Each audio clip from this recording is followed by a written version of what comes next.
the implication on stress to the parent is high, because now when a school calls a parent's cell phone, the parent is afraid to answer that call because it might be a report of injury or death. So therefore, the parent have stress because of this violence in schools.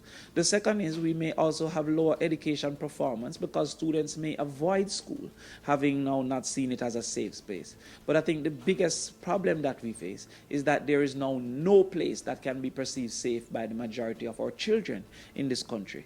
Their communities are not safe, their homes are not safe, and the only retreat or refuge that they had, which is in their schools, is currently also being perceived as unsafe for these students. If we should extend our minds, especially persons our age, we recognize that the average age of a gang participant, the police reported that, is now of school age.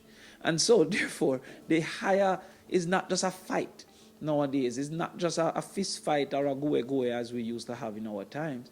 Now they're perceiving that the risk of real danger, of real damage, has been dramatically increased, especially with the increase in weapons going into school.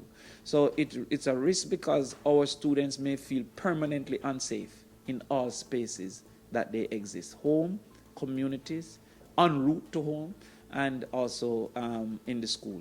I just want to make the final point of what I remember when our parents used to say, come home before dark, because dark was the time of criminal activity. There is no time of criminal activity now. So therefore, within the periods of transportation to and from school, recently a report of Alpha, in front of Alpha, a father dropping off his child was accosted by gunmen and multiple gunshots were there. So therefore, the students feel safe nowhere and at no time, and that will lead to high levels of depression within our society.